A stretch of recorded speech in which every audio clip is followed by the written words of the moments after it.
El señor Matías Tombolini, que ha vuelto a visitarnos. ¿Cómo va? Bien, ¿cómo ¿Todo está? bien? Bien, todo en orden. Bienvenido. Todo bien, gracias. Esta casa tiene las puertas abiertas siempre. Muchas para gracias. usted. Sí, un arranque complicado de la mañana.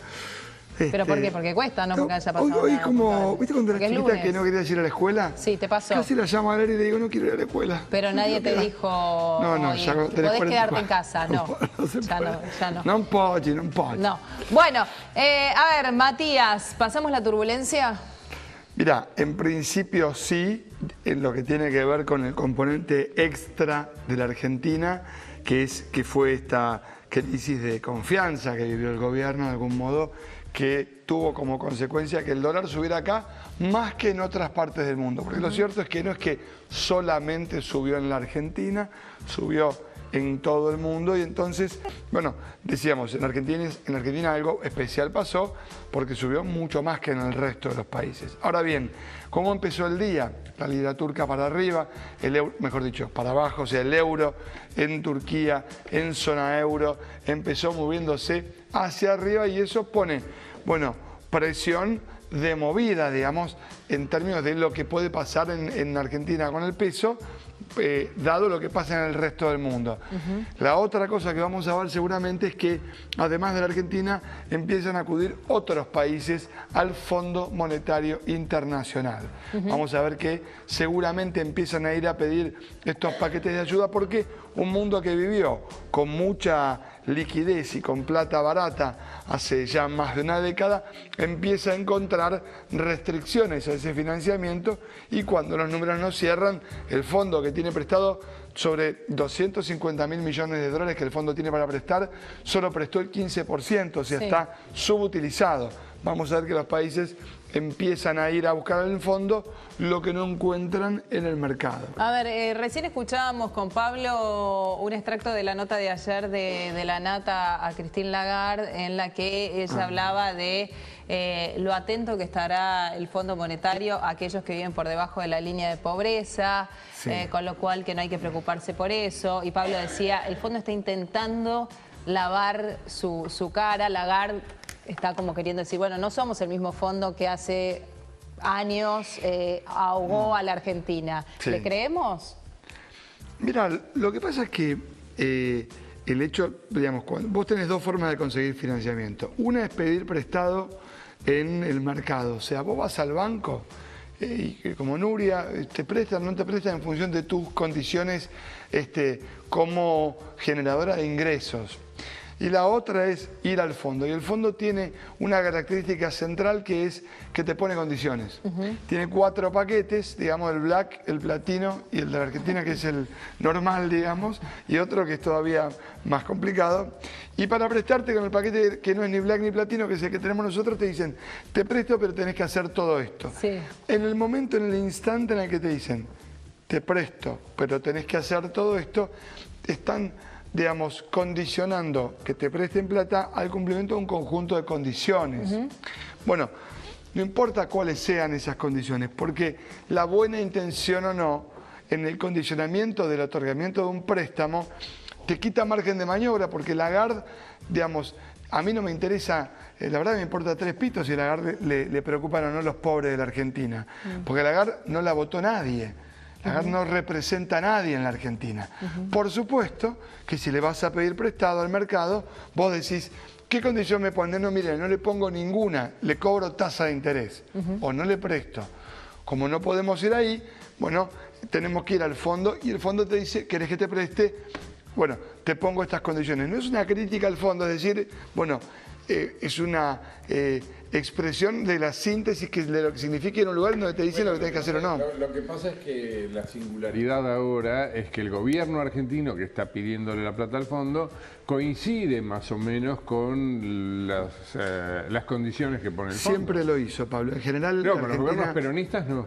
Bueno, está bien. A ver, cuando la Argentina le fue a pedir plata al fondo, si no hacías el plan que el fondo te indicaba, digamos, el fondo en la época de Menem, Argentina hacía lo que el fondo le decía. En la época de Alfonsín, en la relación con el fondo sería traumática, todo lo que vos quieras, pero por supuesto que el fondo, Rolo Villar lo describió genial, un conjunto de turros que quieren que le devuelvan la plata cuando se la prestaste. Digamos, sí, claro, ellos quieren que se la devuelva. El problema es que para prestarte la... Vos sabés que el paquete Black, Platino y el nuestro, que es el básico, digamos, sin internet, todos cobran 4%. La tasa es igual para todos. Lo que pasa tiene que ver con las condiciones que te imponen. Por supuesto que la Argentina puede tener un plan económico que tenga similaridades con lo que el fondo te pide. Pero lo que sucede es que eso es en el punto de partida. Si los precios se te disparan y vos decís, bueno, ¿qué hago con jubilados? Bueno, el fondo, como no vive acá y no lo votó nadie, si tenés que ajustar en jubilados, tenés que ajustar, va a decir más flexibilidad laboral, ajustar en jubilados, bajar los subsidios, porque es ¿me entendés? Es como mirar una sucursal local de una cosa que, digamos, no hay una voluntad política de sostenimiento. Si tenés que ajustar, tenés que ajustar. Otra es la discusión de que efectivamente vos tenés que reducir el déficit. Ahora, ¿cómo ordenás esa reducción del déficit? Es una cuestión que tenemos que decidir entre los argentinos. ¿Vos decís que eso va a ser interno? Porque Macri le viene estaría a decir diciendo a qué los cuenta tenés que ajustar. Lo único que falta es que le digan a Argentina, bajame el subsidio a... Está bien, pero si te hablan de hacerme una reforma jubilatoria más fuerte o hacer una reforma laboral más fuerte, ahí sí te están diciendo cómo tenés que ajustar. Bueno, te están dando ordenadores, yo te decía cuenta por cuenta, pero te pueden orientar y decir, bueno, hacer una reforma laboral, una jubilatoria, eso es lo que yo no comparto. ¿Sí? Ahora, por supuesto, uno se tiene que sentar a mirar cuáles son las alternativas. Lo que digo, cuando entramos en la dinámica de discutir déficit, fondo, lo que está claro es que lo que yo sostengo desde hace mucho tiempo, en la medida que llegar a fin de mes no sea más fácil que el año pasado, el parámetro de la gestión de gobierno es complicado. Porque el gobierno hoy enfrenta varios desafíos. Uno de ellos es que más allá de la explicación que podemos dar en la tele, es que objetivamente el electorado empieza a mirar el futuro con menos esperanza de lo que lo miraba antes. Y es decir, después de 2 años y medio de seguir un conjunto de orientaciones que el mismo gobierno daba, nos encontramos en una situación donde tenemos que ir a pedir el salvavidas del fondo, que no te va a ayudar a llegar a fin de mes, sino que te lo va a hacer un poco más complicado. Bueno, hoy sería así porque de hecho, porque el año pasado terminamos con una inflación menor a la del año anterior y terminaríamos con una inflación superior a la del año pasado, con lo cual... Bueno, pero es que esa es responsabilidad de quien administra las cuentas de la Argentina. Y ahí hay ¿Cómo ves, Tombo, que sigue esto? Porque si bien hay precios que reflejan estas turbulencias, todavía no son todos. Tenemos tarifas todavía que tienen que ajustarse, tenemos el tema del combustible frenado durante 2 meses, pero después tiene que venir el aumento.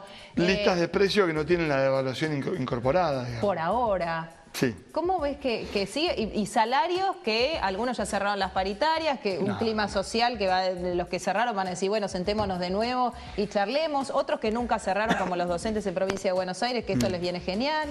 Mira, son varios frentes. Yo sostenía hasta antes de la crisis, porque la verdad es que no la anticipé y ningún economista anticipó la dimensión del salto devaluatorio, que las malas noticias para el gobierno se terminaban en mayo.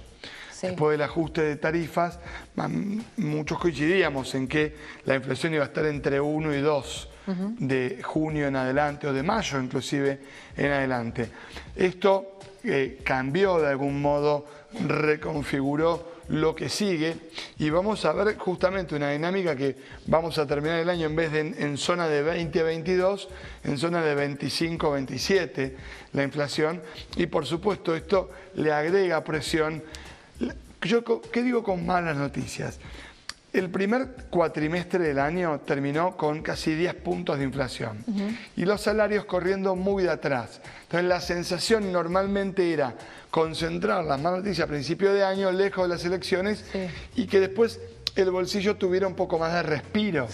Ahora tenemos un semestre, primero mayo va a terminar en 2 puntos y vas a terminar 5 meses con 12 puntos de inflación y no 12 puntos de aumento de salarios. Con lo cual, ya con eso, vos tenés un panorama para adelante en donde el punto de partida es complicado, bastante complicado. Entonces, a mí me parece que no es, yo lo dije durante la corrida, digamos, no hay una crisis de características macroeconómicas severa. No es que el país termina con una recesión, termina con un crecimiento menor, va a terminar con un menor déficit y va a terminar con una inflación mayor. Algo parecido a la estanflación. Habrá que ver si las condiciones que se setean, a las que abordamos, permiten que el crecimiento el año que viene sea un crecimiento más sostenido. Este año, yo decía, era un equipo que iba a terminar un poquito más arriba en la tabla que el año pasado. Sí. Para mí, si el año pasado hubiéramos terminado 12 en el campeonato, íbamos a terminar novenos, todavía sin clasificar a las copas.